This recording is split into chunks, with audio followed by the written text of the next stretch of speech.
I think there's no doubt that COVID has had an impact on road safety.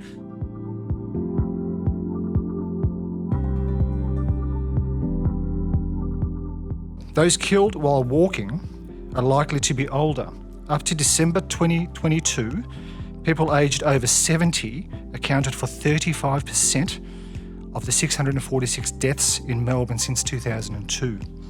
Yet they only account for 11.5% of the population. In the last 5 years alone, nearly 1 in 4 of all the pedestrians killed were aged over 80, but they represent less than 5% of our population. Now, speed is the big issue when it comes to road safety. We won't make progress unless we really start to address speed in urban areas, and our urban speeds are high by international standards. We need safer speeds on main roads, and we know the community wants that. If we look internationally, in regards to, say, some most European cities that have low amounts of pedestrian deaths, it's because cars are not near older people.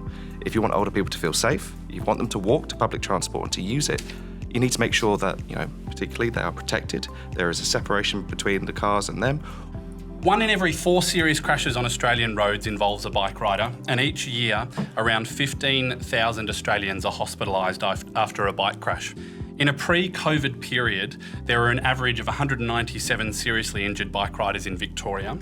During the period of July 2020 to June 2022, this rose to an average of 308 seriously injured bike riders, reflecting a 57% increase in the number of seriously injured bike riders. We're dehumanising bike riders. They are people who ride bikes, and I think this needs to be a changed focus of the conversation. I heard somebody earlier talk about going to cycling clubs and telling them to teach cyclists how to use the road properly.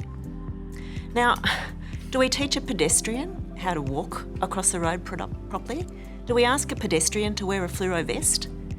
I don't think so. And I think that the whole attitude around this is that we need to see cyclists as people. They're just people taking their kids to school. They're people riding their bikes to work. They're going for a ride with their friends or their family. And the whole thing is about humanising this conversation. The most severe problems, particularly things like pedestrians, are as we move out into the suburbs and the outer urban areas where speeds go very high.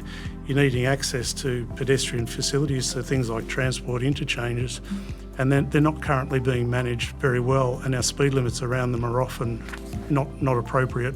Every new proposal to give bike riders or pedestrians more space will attract opposition initially.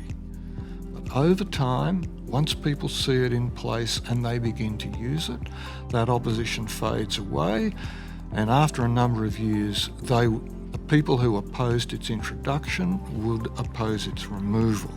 So we also need safer roads. We know a lot of rural crashes, potentially people were speeding, but potentially the crash wouldn't have happened as well if the road had been maintained in certain areas. And I understand that's a complex problem to fix, but it is what we see and what students say in those areas. So safer roads, safer communities as well.